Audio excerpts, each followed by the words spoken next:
Abubakar bro നമസ്കാരം. നമസ്കാരം. ഇപ്പം പുതിയ കോഴ്സുകളും അതുപോലെ തന്നെ മൊത്തത്തിൽ സെറ്റപ്പ് ഒക്കെ ഒന്ന് മാറിയിട്ടുണ്ടല്ലോ. സെറ്റപ്പ് മാറുന്നത് വെച്ചാൽ നമ്മൾ EV ഡെവലപ്പ് ആവാനുസരിച്ച് നമ്മളും ഡെവലപ്പ് ആവണല്ലോ. ഓക്കെ, അങ്ങനെ അതിൻ്റെതായ ചേഞ്ചസും കാര്യങ്ങളൊക്കെ വരുത്തിയിട്ടുണ്ട്. ഇതൊക്കെയാണ് നമ്മളെ ക്ലാസ് റൂംസ് വരുന്നത്. ഇതൊരു ക്ലാസ് റൂമാണ്. ഓക്കെ, പിന്നെ ഇവിടെ ക്ലാസ് റൂംസ് ഉണ്ട്. ഓക്കെ, അവിടെയും ക്ലാസ് റൂംസ് ഉണ്ട്. പിന്നെ ഉള്ളിൽ വേറെയും ക്ലാസ് റൂംസ് ഉണ്ട്. ഓക്കെ. അപ്പോൾ ഇതൊക്കെയാണ് നമ്മുടെ ഡെമോ ബോർഡ്സ് കാര്യങ്ങളൊക്കെ വരുന്നത്. അപ്പോൾ അത് നമ്മൾ എക്സ്പ്ലെയിൻ ചെയ്യാൻ നമ്മൾ ഷിബിൽ സാറാണ്. നമസ്കാരം. ഷിബിൽ സാർ നിങ്ങൾക്ക് എക്സ്പ്ലെയിൻ ചെയ്ത് തരും. അപ്പം ഇവിടെ ഫുള്ള് ഡെമോ ബോർഡുകളാണ് നമ്മൾ സെറ്റ് ചെയ്തിട്ടുള്ളത്. ഇവിടെ ഇങ്ങനെ നോക്കിയാൽ കാണാം, ആ ഭാഗത്തൊക്കെ കുറെ ടൈപ്പ് ഡെമോ ബോർഡുകൾ നമ്മൾ സെറ്റ് ചെയ്തിട്ടുണ്ട്. നമ്മൾ തന്നെ ചെയ്തെടുത്തിട്ടുള്ള ഡെമോ ബോർഡുകളാണ്. ഓക്കെ.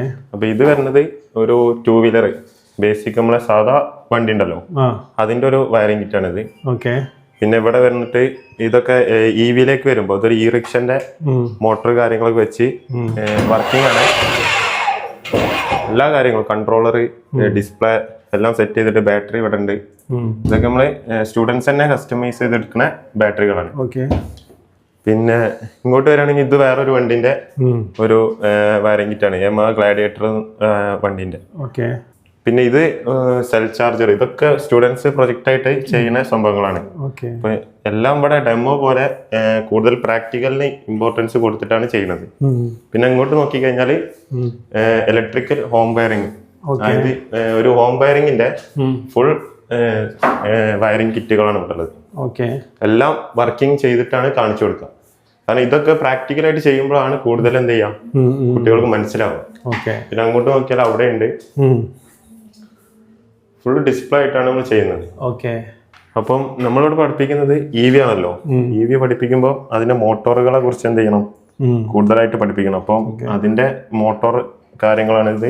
പിന്നെ അതേപോലെ ഏതറിന്റെ ബാറ്ററിയാണിത്. ഏതർ വണ്ടിയുടെ അയച്ചു വെച്ച ബാറ്ററിയാണിത്. എന്നാ പിന്നെ ജസ്റ്റ് നമുക്ക് അപ്പുറത്തൊന്ന് കാണാം. ജസ്റ്റ് ഒരു ഡെമോ ബോർഡ് നമ്മൾ ചെയ്തോണ്ടിരിക്കുന്നുണ്ട്. അപ്പൊ ട്രെയിനർ കിറ്റ്, അപ്പൊ അതൊന്ന് പോയിട്ട് കാണാം. അപ്പൊ നമ്മളിവിടെ ചെയ്തോണ്ടിരിക്കുന്നത് EV 2 വീലറിന്റെ ഒരു ട്രെയിനർ കിറ്റാണ്. അതായത് ഇതിപ്പോ ചെയ്യേണ്ട ഉദ്ദേശം എന്താ വെച്ചാല്, നമ്മളിപ്പോ EV പഠിപ്പിക്കുന്ന സ്ഥാപനങ്ങളൊക്കെ ഉണ്ട്.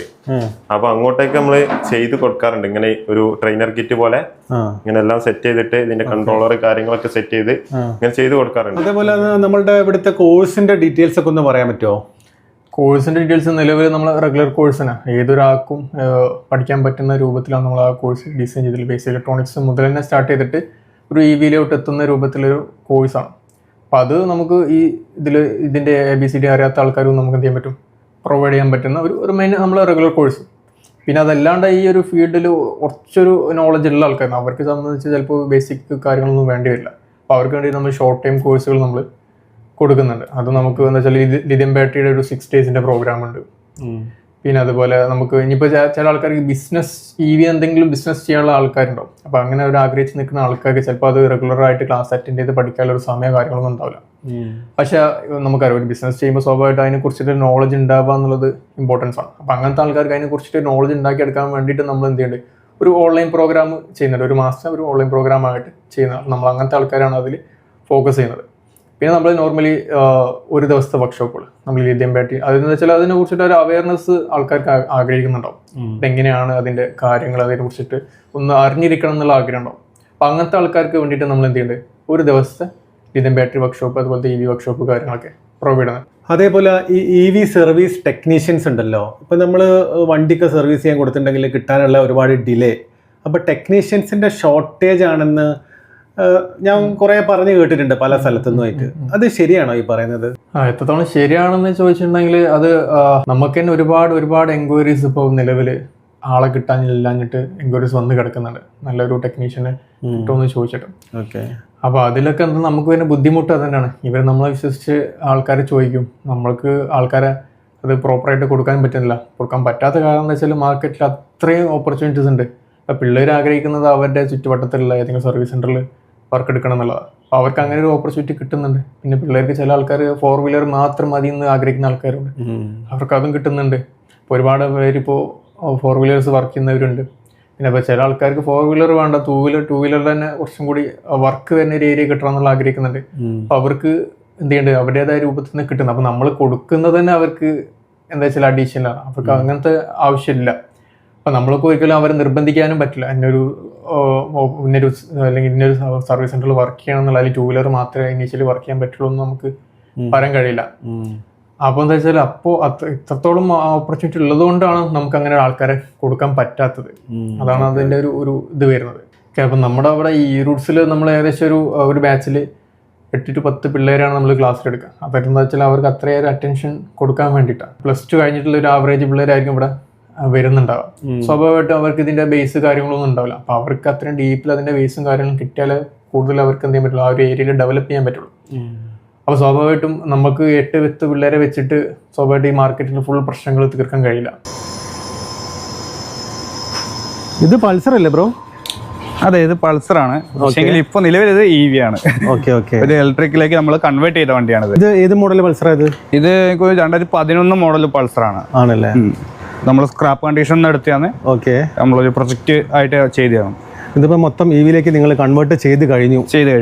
ഓക്കെ. അതിപ്പം ഇവിടെ നമുക്ക് കേരളത്തിൽ അത് ലീഗലി അത് ചെയ്യാൻ പറ്റുന്ന കാര്യമാണോ? നിലവിൽ നമുക്ക് കേരളത്തിൽ ലീഗലി ചെയ്യാൻ പറ്റത്തില്ല. അയൽ സംസ്ഥാനങ്ങളിലൊക്കെ ചെയ്യുന്നുണ്ട്, ലീഗലായിട്ട് രജിസ്ട്രേഷൻ ഒക്കെ കിട്ടുന്നുണ്ട്.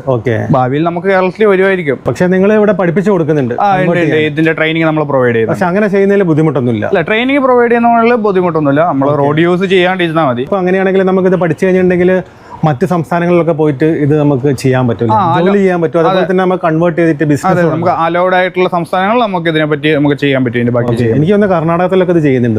നിലവിൽ ഇപ്പൊ ചെയ്യുന്നുണ്ട്. ആക്റ്റീവ് ഒക്കെ കൺവേർട്ട് ചെയ്തിട്ട് ഇലക്ട്രിക് ആയിട്ട് കൊടുക്കും. പഴയ വണ്ടികൾ ആക്റ്റീവ ഡിയോ അല്ലെ? നല്ല സ്കോപ്പുള്ള ഒരു സംഭവം തന്നെയാണ് അത്. അതെ. അപ്പൊ ഇത് നിങ്ങൾ ഇതിനെ പറ്റി ഡീറ്റെയിൽസ് ഒന്ന് പറയാൻ പറ്റുമോ? പറഞ്ഞുതരാം. ഇതിനകത്ത് നമ്മൾ ഉപയോഗിച്ചേക്കുന്ന ഒരു 1500 വാട്ട് മോട്ടർ, ഹബ് മോട്ടറാണ് ഉപയോഗിച്ചേക്കുന്നത്. നമ്മൾ അതിന്റെ ബാക്കി ചെയിൻ ഡ്രൈവ് സിസ്റ്റം ഒക്കെ എല്ലാം ഒഴിവാക്കിയിട്ട് ഹബ് മോട്ടറാണ് നമ്മൾ ഉപയോഗിച്ചേക്കുന്നത്. പിന്നെ വന്നേക്കുന്നത് ഇവിടെയാണ് ഇതിന്റെ ബാറ്ററി വന്നേക്കുന്നത്. ഏകദേശം 1.3 കിലോവാട്ടിന്റെ ബാറ്ററിയാണ്, 60 വോൾട്ട്. ഇതിനകത്ത് അധികം മോഡിഫിക്കേഷൻസ് ഒന്നും വരുത്തിയിട്ടില്ല. നോർമലി പൾസറിന്റെ വയറിംഗ് കിറ്റിനകത്ത് തന്നെ ചെറിയൊരു അൾട്രേഷൻ വരുത്തി നമ്മൾ ചെയ്തെടുത്തേക്കുന്നതാണ്.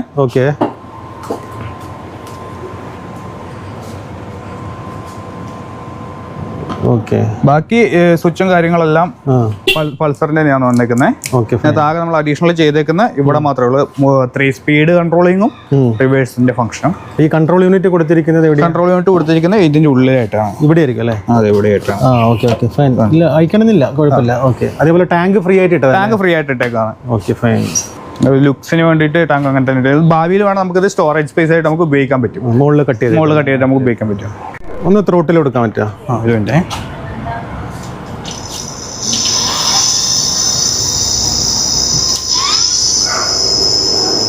ഇതിന് ടോപ്പ് സ്പീഡ് എത്രയാ?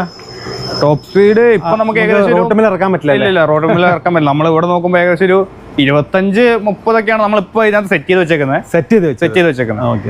നമുക്കിപ്പോ ഇവിടുന്ന് മാത്രമല്ലേ ഓടിക്കാൻ? നമ്മളിപ്പോ കുട്ടികൾക്ക് ഇവിടുന്ന് നമ്മളെ ഗ്രൗണ്ടിൽ മാത്രമേ യൂസ് ചെയ്യുന്നത്. അപ്പൊ okay Rohit, thank you very much കേട്ടോ. എന്നാ ശരി, കാണാം, ബൈ.